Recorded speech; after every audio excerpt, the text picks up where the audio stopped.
Welcome to I Said What I Said, a sports podcast giving you opinions not heard anywhere else. I'm your host, Brad Wakai, coming to you from Brooklyn, New York. That is my co host, Tyson Gentry, coming to you from Missoula, Montana. And Tyson, it's a sad day for us basketball fans because we got to put a bow on the NBA season. But don't worry, we got a ton of angles to talk about, not just Nuggets, not just Legacy. We're going to take a little dive into who are some of the best teams that have never won the championship now that Jimmy Butler is 0 for 2 in NBA Finals. But I think we got a lot of fun stuff to talk about today just surrounding the Nuggets. And then don't worry, NBA fans. We have draft coverage coming.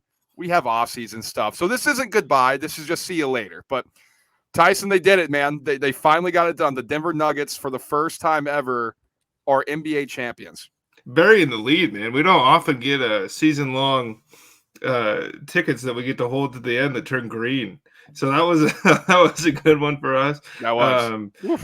Which is funny. I was thinking about that today because I think like preseason, you gave out the Nuggets as a team that you were going to hold a ticket on to win the NBA championship. And then every time we dove into the West, it was, but the Suns or the Clippers, and we never, ever gave them the credit they deserve, which is kind of the story of their season for the most part. But, dude, holy shit, that team was good.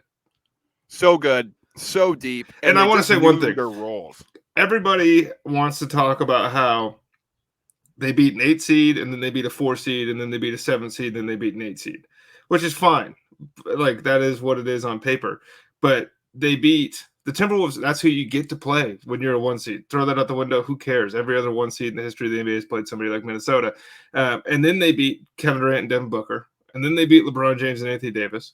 And then they beat the zombie Heat, who got the Bucks the fuck out of there, made the Celtics look like, like they were the 8 seed for the first 3 games of that series, and they got close, whatever. They annihilated everybody that got put in front of them. So to minimize it to, they played an 8, 4, 7, and 8, like that's a joke. Dude, they didn't even sweat. It took Devin Booker like transcending the human plane to even like make this thing a competitive with anybody in the league. Yeah, and I think you're hearing that, and it's from people. First of all, on Twitter, those people are idiots because like they've had the easiest path ever. It's like, all right, whatever. I mean, okay, so if they went 7 games with every team, they would have been like, man, the Nuggets, look how they persevered. Yeah, exactly. Like, is that what we're arguing? So just because they made it look easy doesn't mean they had an easy path. But I think a lot of it from like actual basketball pundits who are still discussing this, they're just like upset that they didn't see the Nuggets coming. So now they're like, well, I don't know how good this team really is. It's like, okay, just admit it, you were wrong, and just come and say you're wrong. Like, it's okay. It's sports. Like, this, hey, we got it wrong. Tyson and I were right. We were on the Nuggets from the beginning of the season, said this is where they were turning the corner. There are times that Tyson and I come here for the longtime listeners. We say, wow, we got that massively wrong. Yep. And that's why I think what we try to do here at I Said What I Said, we give you opinions not heard, and we'll say, hey, we fucked up. we were wrong. I was wrong about the Suns. I came on after they lost. I was like, whoops, I was wrong about that. And so I think what frustrates Tyson and I is when we see these guys, like, well, this team, like, we didn't just witness them for the last 2 months, just eviscerate every team they played and still try to discredit them. It's crazy. Dude, they blew the doors off of everybody. And people spent, the last month and a half of the NBA season, like, basically running a smear campaign on Nikola Jokic of why he can't win MVP, and his defense isn't good enough, and he's never carried a winner, and the dude just averaged a triple-double through the NBA playoffs. He just had 30 points a game on 50, 40, 90 shooting that was really like 60, 45, 90. He cleared every barrier. He has the highest PER rating in NBA playoff history through this many games played. Basically now, when you check Nikola Jokic advanced metrics out, the only other names up there are going to be LeBron James, Michael Jordan, Wilt Chamberlain. And so throw crazy. Your count and stat bullshit out the window. I don't care that the dude didn't get burned while Nurkic was on the team for the first couple of years. Like, true, like, 25, 35-minute a night games. He didn't get to do that. So, like, I don't care about this. The guy is, like, you take the best parts of all of these great NBA players and you put them into one guy, and then you just nuke the jumping. That's all that happened. That's what's confusing people. He shoots like Larry Bird. He passes like magic. He's got the best post game in the NBA. His defense is, like, for as much as people want to talk about it, dude, he was the most important defender on Denver, like, night in and night out for what they played 20 games. I think I saw he had a higher defensive percentage rating than Giannis did in Giannis's first championship run. And Giannis is a 2-time defensive player of the year. Yeah. You know, and it's like, oh, okay, because he used to be a bad defender, so he's always going to be a bad defender. It's like, that's just not how the game works. Like, people who were once great, you can see them getting a little bit older and falling off a cliff. People who can improve, like that's sports. And so we just boxed him in as this one singular type of guy. Okay, he's really good on offense, but bad on defense. And nope, we can't change our opinion on him. And I think that's why people missed on the Nuggets, to be completely honest. I do. I mean, you could kind of see it building and coming. Like Jamal Murray, he missed the last 2 playoff runs. Like, they all had a belief in that locker room and in that organization. Hey, when this guy's right and Michael Porter Jr. is right, like, we have all the pieces necessary. And shout out Calvin Booth, Penn State legend, Penn State basketball legend, first-year GM getting it done there. And the Bruce Brown signing, amazing. Christian Brown, Kansas winner, knew the winning culture, comes in. 5. He won 3 high school championships in a row, too, to end his career there. The dude hasn't not held a trophy at the end of a season in 5 years. That's crazy. That's crazy. I'm sure the Nuggets and the organization hopes that continues. I'm sure. But congratulations to the Denver Nuggets, NBA champions, well-deserved NBA champions. But we're not done talking about them, Tyson. This isn't ESPN. This isn't Fox, man. We're not going to go move and talk about the Lakers. This is the day about the Nuggets. So let's talk about the dominance, because I think we alluded to it at the beginning. Well, they made it look easy, and this and that, and the other. But it's because of the way this team was structured. You had that high screen and roll with Murray and Jokic that basically was just unstoppable by every team because they're both elite passers and elite scorers. But I think, and what Michael Malone's been begging this team to do, Tyson, is play better defense, play better defense, play better defense. They took it to the next level. Like in these playoffs, I think they had 116 defensive rating throughout this playoffs. Would have been 5th in the NBA during the regular season. So they were like, okay, let's flip this switch. And it really changed everything about this team. And that's while scoring, 120 points per 100 possessions. Like, this team was killing everybody. And it started, like, people want to say it started in the bubble, and that's fine, I guess, if you want to go back to that, when they had a couple 3-1 comebacks and make it to the conference finals and all that stuff. That's great. It started when Aaron Gordon walked through the door. And I wish we had the audio of the show that we did during the trade deadline last year, because everyone else in the world was talking about the Brooklyn Nets and like how crazy everything's about to get with them. And when Aaron Gordon showed up to Denver, they started to kick the shit out of people. And then Jamal Murray got hurt. Jamal Murray misses the playoff run. They're down their second star. Nobody really fills the void. And so we forget about it. Granted, nobody thought Jamal Murray was going to come back and first year be able to score 35 points in an important NBA playoff game. Hats off to him. But like, just the little tiny moves around the edges, because everyone wants to say, like, this is what happens when you stick with your core. Like, if you look at this, Boston, if you stick it out, these guys can win together. They just took the 2 stars they had and they put them on the shelf and said, everything else is available. Like, you can have whoever you want. We need to get guys that match this play style. And they did that. And now they're NBA champions. So I'm pushing back a little bit on the, like, just run it back. Because this team is so much different than the team from the bubble, than the team that got swept by the Suns 2 years ago, than the team that got bounced last year. Like, this team is complete. And this is the first iteration of a complete Denver Nuggets team. And that's why they're champions. Not because, having the best player in the world certainly helps, but he's not the only reason. And I think when we look at when the Bucks won, right? When Giannis was making his push and we're like, man, this guy's really good. It's coming. The reason why the Bucks were that complete team, because Bobby Portis was there. Drew Holiday came over. Chris Middleton got healthy. Pat Connaughton was playing great in spots.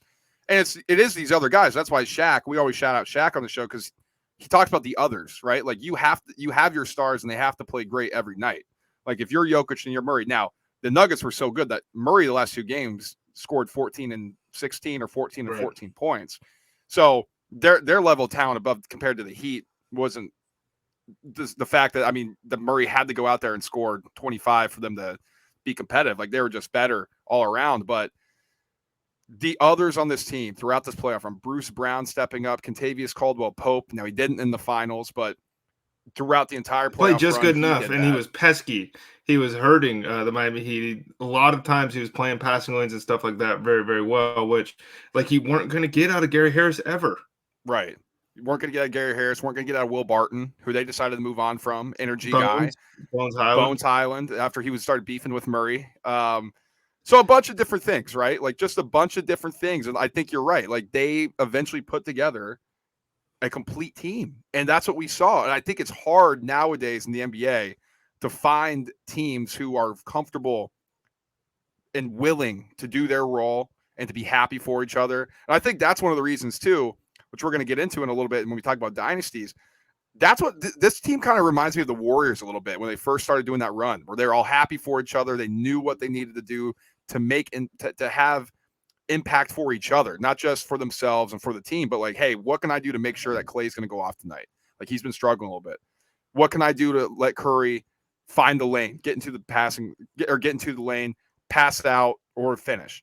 Just different things like that. And I think you saw the growth through the Nuggets, starting with that Timberwolves series, through the Suns series, and at Western Conference Finals, they were rolling. Yeah, it wasn't even close. And that's the thing is like the era of the big three's dead right now in the NBA. I don't know if it's ever going to come back with the new luxury tax, the second apron there that teams are now like frantically trying to avoid, like cut Chris Paul to avoid kind of implications there. So it's coming back to be a 2-star league. And when you stack Denver's 2 stars up against everybody else, you know, they're at least as good as everyone else, like Jokic and Murray. And then the other 10 are way better than anybody else's other 10. And I mean, we talked about how deep the Clippers were.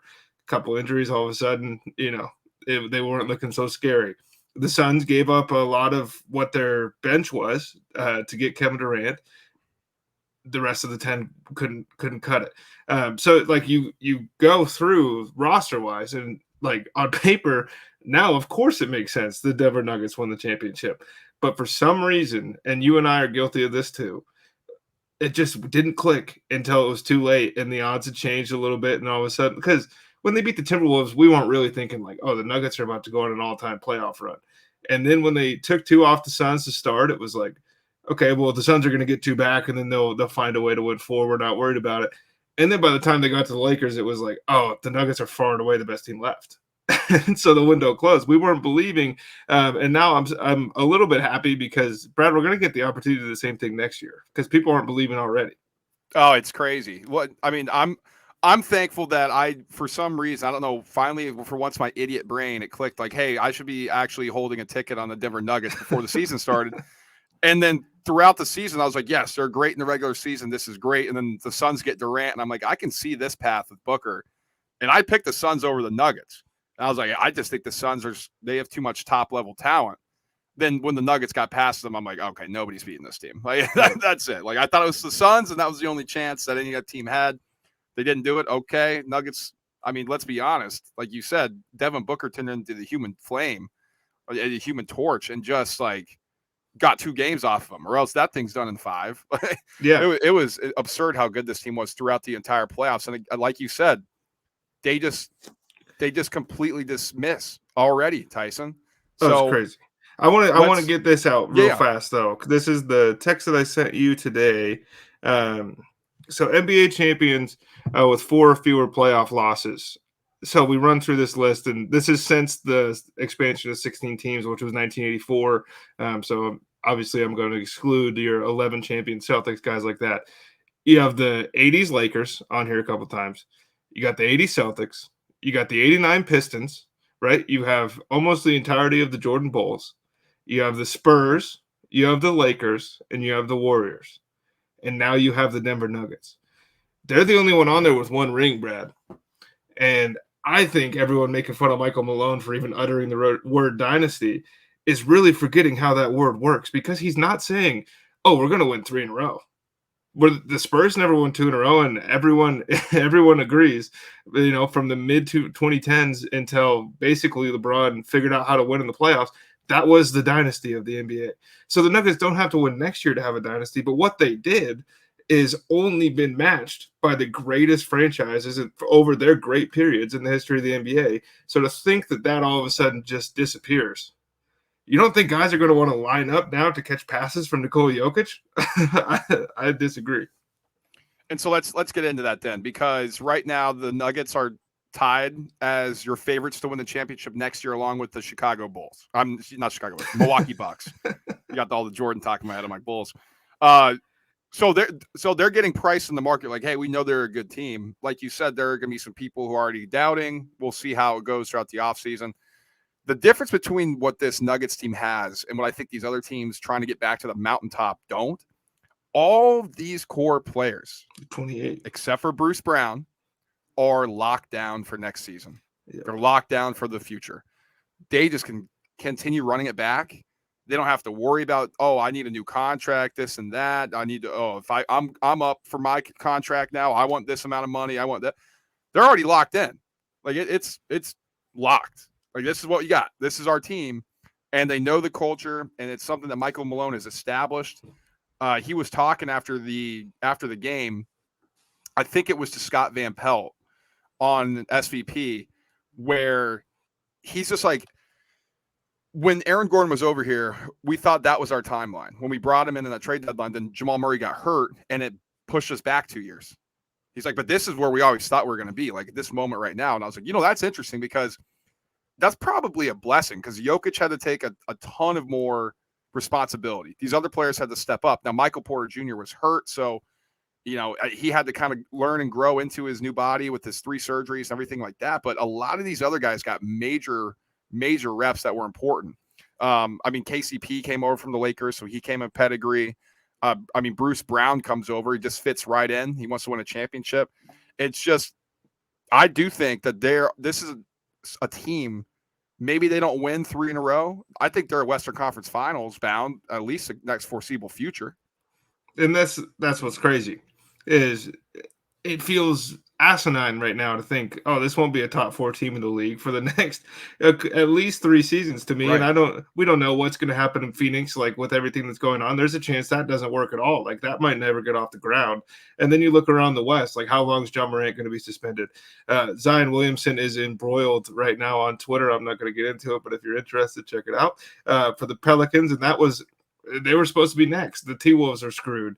Like, the Kings were fun, but they're dead. The Clippers are dead. They're never going to win anything with that group. LeBron's 125 years old. The West is the Nuggets to lose. And all that's happened since Nikola Jokic won that first MVP was he got way better, won a second one. He got better again, didn't win this year, but now he's got the hardware he really wanted. I don't know where the ceiling is with this guy, but it kind of feels like you made an NBA 2K My Player and something glitched, because he's a better shooter than like most 2 guards in the NBA. He's a better passer than probably every point guard in the entire league. And it's not crazy to say he might be the best rebounder in the NBA. So like, those are the 3 things that he does really well. So sorry he doesn't block shots. Right. Yeah. Sorry he doesn't block shots. I don't think Kevin McHale was very good at blocking shots either. But I not necessarily. I wasn't alive for it, but I'm not sure. I didn't really see a lot of highlights of him blocking shots like he's Wilt Chamberlain or Bill Russell or anything like that. But listen, it's a different skill set, and I think the reason why we're like, this could be a potential dynasty. Now, one of the things we pride ourselves on here is we're not hyperbolic. Like, we're not going on being like declaring really anything. But I don't think it's crazy to sit here and say that the Nuggets have an opportunity to be back in the finals and win it next year, because they have Nikola Jokic, because Jamal Murray is now healthy, Michael Porter Jr. seemingly healthy. We'll see. Like, they've gotten over this hump now. Like, they know they can do it now. Yes. Once you get that monkey off your back, it's oof. It's, you know who doesn't know they can do it is the Boston Celtics. And so to see them at the top of all these lists is a little funny to me. We don't know about the Milwaukee Bucks. We think because they won one, like they're going to get back there, because that's like how your brain works. And I don't want to make this into crapping on the Bucks or anything like that, but they won like the weirdest NBA season of all time. They had like a month off, and then all of a sudden we played 3 seasons in 2 years. A lot of people get hurt along the way, and it was just kind of a perfect storm. And then the only people really left there are either like shells of themselves of what they were when they won the title, or it's Giannis. Whereas on the flip side, it's a bunch of 28-year-old dudes who just finally figured out how to put away the boogeyman. And I think Michael Malone is certainly going to find a way to get those boys riled up for next season, because he does not seem like a rest on your laurels kind of guy. No, definitely not. And as long as you got this guy, Nikola Jokic, on your team, you have a pretty good shot. And so let's talk a little legacy. Let's talk about this guy. I mean, it's unbelievable. Legacy talk. Like we've been talking and throwing superlatives like shooter like Bird, passer like Magic, rebounder. But that's like all true. It's crazy how dominant he's been. And so I think when it comes down to, I think it's hard right now to be like, oh, he's top 10 player, or he's top 20 player. His career's not done yet. Like, we have no clue what the ceiling for this guy really is. But I think when we're looking at it now, that he's won the championship, validated, that's in quotes for people listening, his MVPs in the regular season, because the criticism was, well, he's never won anything, so maybe his MVPs are fake. Well, and now he just goes and dominates the playoffs and is an NBA champion and a finals MVP, which there's only been 11 players in the history of the world who have had 2 regular season MVPs and an NBA finals MVP. So let that sink in. And this guy's one of them. So, I mean, it's truly remarkable. And you had a question you texted me and you're pondering. So I'm sure you've had some thoughts about it too. But it's so impressive just to watch this guy work every single night. Will you remind me of the question that I texted you? We texted a lot today. True. Yeah, we're getting ready for U.S. Open too, so we got a lot of was thoughts going on. Draft pick slot? Well, that was one of them. That's one thing. Oh, go ahead. No, I was just going to say, you were asking if he's the norm going forward or if he's a unicorn. Yeah, so that's, I think, what's going to be next, because since Steph Curry took over the world, that's all anybody wants to talk about is yeah, he's great, but is he really going to change the game the way Steph changed the game? And it's impossible to do. That's why there's been 5 of those guys throughout the history of the NBA. The first guy to jump when he shot the ball, people probably freaked out. They're I have no idea. The first guy to dribble. Steph Curry starts shooting from 40 feet, and all of a sudden, he changed the game. I don't think that Jokic is going to change basketball, because I don't think that I've ever seen somebody that can do what he does. Damian Lillard can shoot from 40 feet, and he was able to shoot from 40 feet before Steph started making 40-footers. It just then gave him the green light. I don't envision tomorrow Brook Lopez wants to bring the ball up the court and run pick and roll as kind of or run the entire offense for the most part. That's how crazy this dude is as far as legacy goes. I'm struggling to name anybody, contemporary wise. I think Jokic is a better career to this point than Giannis, but that's as close as you can get. Maybe that's me being a little bit hyperbolic because he won last night, so that's fresh in my mind, because Giannis is a defensive player of the year and all that great stuff. It's just when Nikola Jokic is on the court, it doesn't matter who's coaching against him. It doesn't matter the personnel. You cannot game plan for him, because he is, as Mike Budenholzer, our favorite NBA coach of all time, be unpredictable. And he is the most unpredictable player in the NBA because he's always doing the right thing. And so maybe you think, we're just going to one-on-one Jokic and make him score 60 points.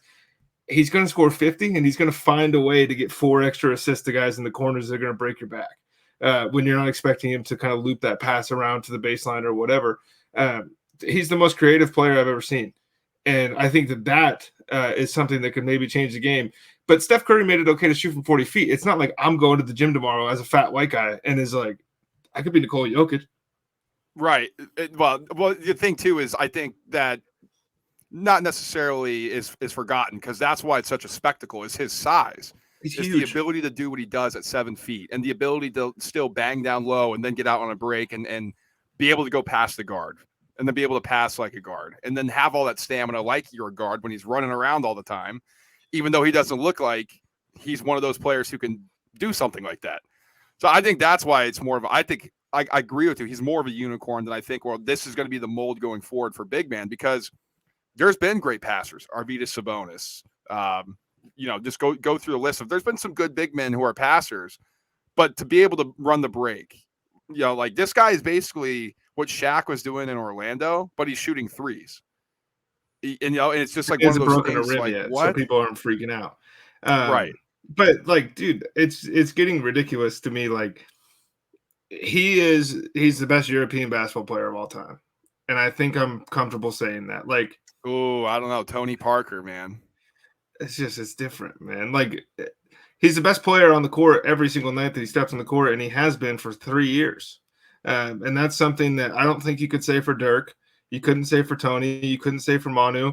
You might be able to say it for Luka Manu's one day. Argentinian. Okay, I apologize. I just tried to run South through America. Spurs. But you might be able to run it like with Luka in 10 years. Who knows where that's going to go? Right. How do you really classify Giannis, I guess, is another question for that kind of discussion. But, like, I dare you to find, like, 20 guys you're comfortable with being better than Nikola Jokic in the history of basketball. You can't do 20. I mean, no. Especially not European. And if you're top 20, that's what people piss me off so much. Top 5's all that matters. Top 10's all that matters. If you're top 20 in the history of human beings to pick up this basketball, pretty good. Absolutely. Absolutely. So shout out to the Denver Nuggets, an incredible season, incredible run. Shout out to Nikola Jokic, Jamal Murray, Michael Malone, everybody involved with the Nuggets. Our boy Michael Porter Jr., who we love on this podcast. Fantastic getting the first ring for the city of Denver. Now, before we close it out, we want to talk about some of the best teams that never win, because it's just like a fun thing we're thinking about. You know, like, who are some of the best teams? Now, I think the obvious ones are like a Barkley team, right? Like that Suns team that never won, but 93. we didn't watch them, Tyson. Like, we didn't watch. We weren't sitting there and following them along.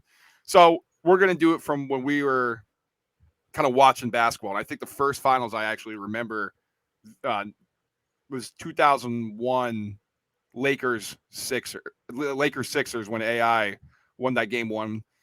And then, you know, the only time the Lakers lost in the playoffs and the Sixers lost the remaining 4. But there's been some good teams in our lifetime that have never won. I think these teams always get lost and forgotten, so we want to bring into light here. Who do you think's your number one, or who do you think at least is in the conversation for that?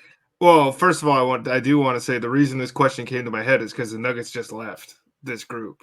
Where, like, we don't know if Boston, the Celtics team, is ever going to leave this group. It's so hard to win a championship. So it's going to be littered with teams. But Brad, maybe I'm showing my fandom here, but the fact those Nash teams never even made one, it's just wrong place, wrong time. You're dealing with Kobe, you're dealing with Tim, you're dealing with Dirk. It was tough to watch a team win 60 games a year and then never even make it to the big show. Yeah, I think that's probably the one in our lifetime when we can really point at, be like, those Nash teams. I mean, they were just so good in the regular season. I'm trying to think of one because it's weird because, like, there's certain iterations of teams, right? Like like the early, I mean, maybe like the Raptors team with Vince Carter. You know, maybe not when McGrady was there. I'm trying to think. Like, you got to go with the Thunder, man. KD, Russ, Harden, but they were too young. They're too little. They were too young. Yeah, I guess a little bit after that, you could probably put them in that category. You know what? How about this? How about the Derrick Rose Bulls? Yeah, that team was sick. Like that 3 years. Yeah, that team was so good. That team was ridiculous. Like they were electric too. Like Joakim Noah, like, had no business playing, but for some reason was like really good randomly. Depoy, all that stuff. As a guy that, like, that's the first version ever of Nikola Jokic, and now we found out a way to get this, you know, tenfold, and now we got the real show. But yeah, I just am so impressed with Denver for being able to leave that group. And this isn't a Miami Heat slander thing at all, because, to be honest, like, if the Bucks did what they were supposed to do, we're not really even talking about them as, like, I can't believe Jimmy's 0-2. He's never going to win a finals, blah, blah, blah. He's never really been good enough to win an NBA finals. But one team that I thought was super underrated that popped in my head, and this isn't the best team to never win one, but that early days Indiana Pacers team with Paul George and Danny Granger, David West, that team was very good. And I was surprised that they never made it out of the East. But again, it's the Miami Heat. You got LeBron. It was tough. They had him on the ropes, man. They had him on the ropes so many times too. Like, they were up 3-2, I think, in both their series they lost. One of them, I just remember he came down the lane, he punched that thing home on Birdman, and I was like, oh, this thing's wrapped. But then LeBron game winner, and all the rest is history. Yeah, that was tough.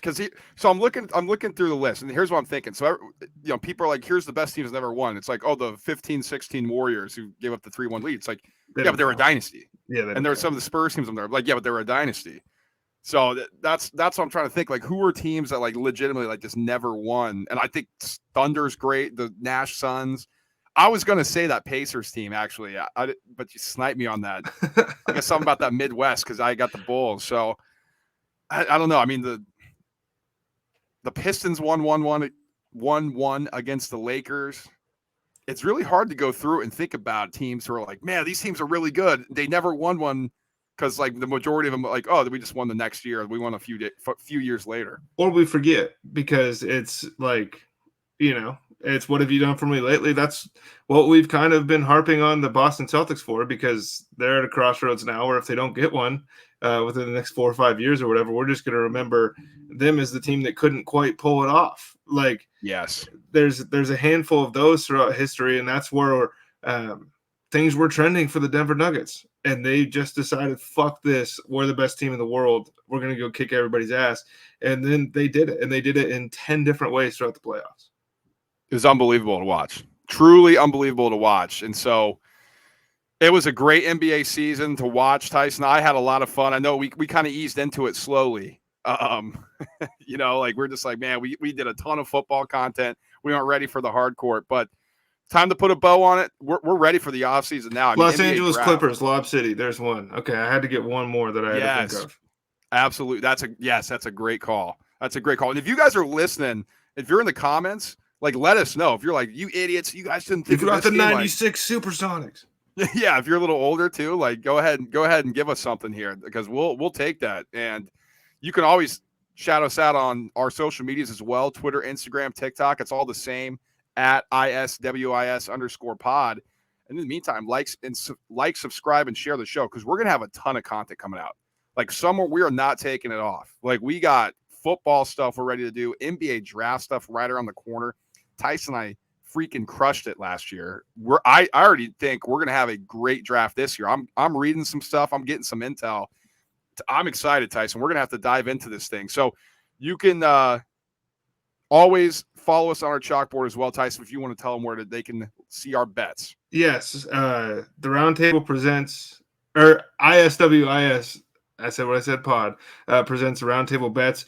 It's Brad, myself, a group of others. We're just in there. Everybody's throwing picks down. It's not like Brad and I are running it with an iron fist and trying to get everybody to tail our plays. It's just a little community talking shit and talking shop, man. Because as Brad mentioned, we had a really good NBA draft last year. Little fun fact: if you watch the G League, it is basically a cheat code for how to beat the books in Vegas on NBA draft night. We'll have all that stuff.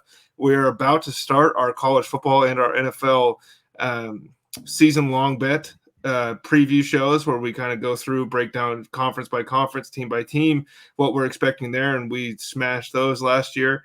And obviously, we got the U.S. Open this weekend, and we're pretty big golf guys, so we're pretty excited. I'm due. Oh, that's for sure. You and Patrick Cantlay are due. Holy smokes. Yes, that's for sure. Okay, Tyson mentioned U.S. Open podcast coming out. That will be later this week on Wednesday to get you ready for it. What's going to be a great week at the LA Country Club. We will speak to you all then, guys. Peace.